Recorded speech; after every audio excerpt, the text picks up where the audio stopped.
Life has a way of taking what we love most. Life has a relentless way of snatching away what we love most, doesn't it? At this very moment, as you watch this video, perhaps you're carrying the weight of something that was brutally taken from you. A shattered dream, a destroyed relationship, an opportunity that slipped through your fingers, health that deteriorated without warning. Losses have a devastating power to define who we are, to convince us that our best days are behind us, to constantly whisper that what was taken was all that mattered. But what if I told you that in God's economy, your greatest losses are merely the prelude to your greatest purposes? Have you ever wondered why some of the most impactful people you know are precisely those who have endured unimaginable pain? There is a divine mystery in how our deepest wounds frequently transform into the most powerful channels of our contribution to the world. The pain of loss has a unique ability to paralyze us.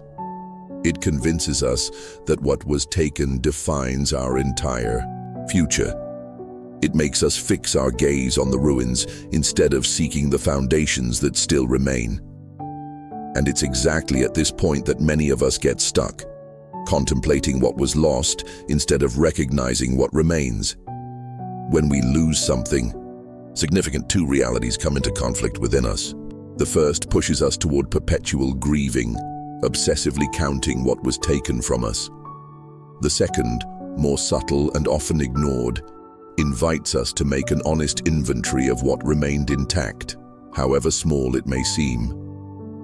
It's as if there are two paths before you right now: the path of fixation on loss, or the path of attention to what remains. And the direction you choose determines not only how you'll feel in the coming days, but also what kind of story God can write through your life. In Scripture, we find a surprising pattern. God rarely initiates restoration from scratch. Instead, He often begins with the little that remained after the storm, that fragment of hope, that spark of faith, that one person who stayed, that last resource that wasn't consumed. This is a truth that completely changed my perspective on my own losses. And today I want to share with you how God can use precisely what remains in your life to initiate a restoration you can't even imagine possible. There's a fascinating passage in 1 Kings 17 that rarely appears in our conversations about restoration. We find the prophet Elijah during a severe drought, being sent by God to a widow in Zarephath.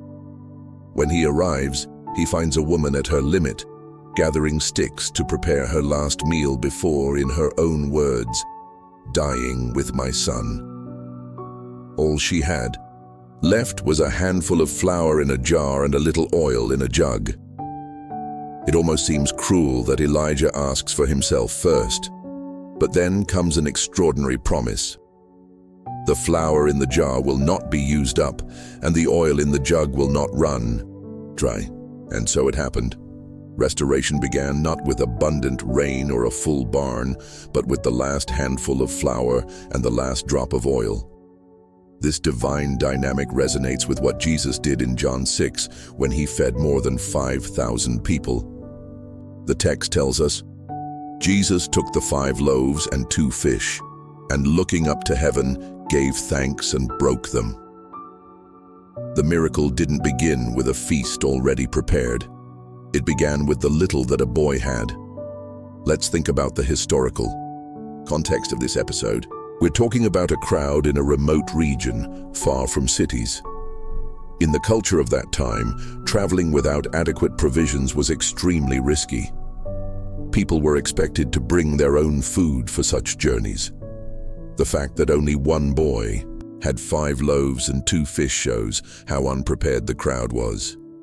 And it was exactly in this scenario of scarcity that one of the greatest miracles of provision happened. This reminds me of Nick Vujicic's story, a man born without arms and legs. For years, Nick struggled with depression, questioning why God would allow him to come into the world with such limitations. At 8 years old, he tried to drown himself in a bathtub. Such was his hopelessness. But something extraordinary happened. When Nick began to focus not on what he lacked, but on what he had, I realized I didn't need limbs to have purpose, he shares. Today, Nick is one of the most sought-after motivational speakers in the world, having spoken to millions of people in more than 60 countries. His limitation, what seemed an insurmountable obstacle, became precisely the channel for his global ministry. What does this mean for you today? It means the divine invitation is to radically change your focus. It means stopping the accounting of losses and starting to inventory resources. When we make an honest inventory of what we still have, whether inner strength, relationships, talents, time, knowledge, or even just life itself, we discover that God never leaves us without some resource from which He can work. The crucial question isn't how much have you lost, but what are you doing with what remains? It's precisely at this point that many people separate in their journeys. Some remain fixated on what was lost, while others allow God to use the little that remained to start something entirely new. Think about what remained after your losses. Perhaps it's just a spark of hope, a relationship that remained faithful, a skill you still possess, or just enough strength for one more day. In God's hands, this isn't just what's left. It's the starting point for a new story. If there's anything I've learned in my own journey, it's that God doesn't just restore, He reinvents. The most powerful transformation stories I've witnessed were never just returns to the state before the loss. They were journeys to an entirely new place, often deeper and more meaningful. To begin this transformation path, we need to practice 3 essential spiritual movements. First, surrender. Give to God both what was lost and what remains. This means giving up the right to determine how your recovery should happen or how long it should take. As Proverbs 3:5-6 says, "Trust in the Lord with all your heart and lean not on your own understanding. In all your ways submit to Him, and He will make your paths straight." Second, reframing. Allow God to redefine your story. It's possible that what you see as the end is just the beginning of a new chapter. The Apostle Paul, writing from prison, was able to declare, "What has happened to me has actually served to advance the gospel." Philippians 1:12. His own limitation became the vehicle for a greater impact. Third, reorientation. Direct your energy not to lamenting what you lost, but to investing in what remains. It's time to ask, "Lord, what can I do today with what I have in my hands?" Let's pray together now. Heavenly Father, I come before you with open hands. In them are my losses, my pains, my interrupted dreams, but also what remains, that which by your grace stayed intact. Today I surrender to you both my pain and my remaining resources. Use the little I have. Multiply it according to your will. Help me to see with new eyes, not just what I lost, but what I gained through this journey.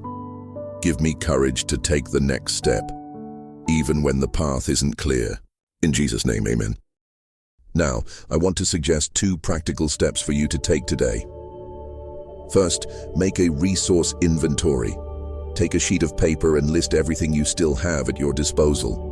Include tangible resources like time, skills, and relationships, but also intangibles like faith, hope, and life experiences. Underline 3 items from this list that can be the starting point for your restoration. Second, take a small step. Identify a single action you can take in the next 24 hours using something from your resource list. It can be as simple as calling someone who needs encouragement or dedicating 15 minutes to developing a skill. The size of the step doesn't matter. What matters is the direction. When I look at nature, I see that the strongest trees aren't those that grew protected, but those that faced strong winds.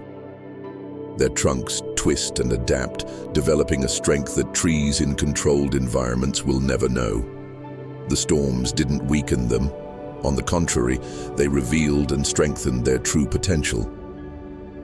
You may feel twisted by the storm today. It may seem that much has been torn from you.